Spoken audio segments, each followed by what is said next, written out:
Everybody wants a nice tapered physique that makes a V shape going from your shoulders down to your waist. And you may think it's way out of reach, but with a scientific approach, it will be attainable much quicker than you think. So today we're covering 8 push exercises to give you the Greek god upper body you always wanted. If you're wondering if it's too early to start lifting, the short answer is no, bro.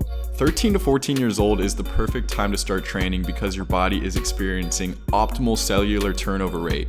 A study by mastersathlete.com confirmed older athletes take much longer to recover from muscle damaging exercises like lifting weights. This means your muscles will repair themselves much faster than when you're older. So you're basically Wolverine at this age. If you like what you see here, I'd really appreciate it if you go follow me on Instagram at BrettMVRK if you want to see more into my life and get to know me better. But let's get right into it. The workout is going to target the 3 muscle groups that use pushing movements: chest, shoulders, and triceps. Starting with chest because it's the largest muscle and requires the most energy.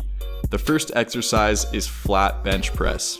We're gonna do 4 sets of 15, 12, 10, and finally 8 because, as illustrated in this study by Schoenfeld, although low reps are better for building strength, high reps are better for pushing through muscle fatigue, so this rep range is a good mix of both. There's a couple reasons why I favor the bench press. First, and most importantly, there's a strong correlation between chest strength and chest size.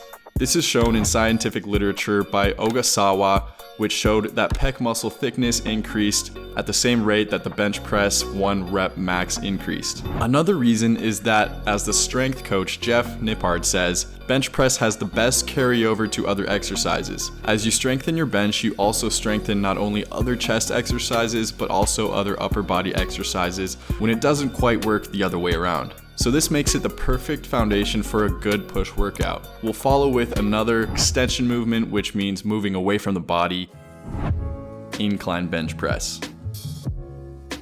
The pec major is a highly neglected muscle group, so we make it a priority. And although some may prefer flat bench or decline bench over incline bench, scientific data by these guys suggests that the incline bench shows up to 67% more EMG activity than the other bench press variations. This just means it's activating the upper chest more. The third exercise will be an abduction movement, which means pushing towards the midline of the body rather than away, such as the previous 2 exercises. We will be doing flies. Flies are great because they allow for horizontal as well as outward contraction of the muscle fibers. So just like the other exercises, we'll do 4 sets, but with a bit higher reps because this does have a slightly higher risk of injury on your shoulders or rotator cuff. So make sure to stretch it out and warm up before you start this exercise. This brings us to our last chest exercise, which is another adduction movement: cable crossovers. Cable crossovers are an excellent adduction exercise because they offer the same horizontal and outward flexion, but they differ from the flies because you can actually put your weight and momentum into the movement, so this makes for a great finishing chest movement. By this time, your chest should be done. Since we worked our shoulders secondarily during the chest exercises, we will now get into shoulders. And since you're a beginner, it's fine to do the basics. So we'll start with military press. As shown by this study by Botten and others, the shoulder press was found to be more effective at activating the front and side delt as opposed to other compound movements, so this is the best primary shoulder exercise. And again, we will do 4 sets: 12, 10, 8, and 6 for maximum hypertrophy and strength gained, baby. Next is lateral raises. The same study shows that lateral raises results in greater activation of the medial deltoid rather than the shoulder press, incline, flat pull down, bench press, and pec deck. I always find that lateral deltoid raises lead to exhaustion faster than any other delt exercise, and it's great for building up the outside delt to give you that nice broad shoulder look. And lastly, it wouldn't be a well-rounded push workout if we didn't hit the rear delts. So we're gonna wrap up shoulders with rear flies.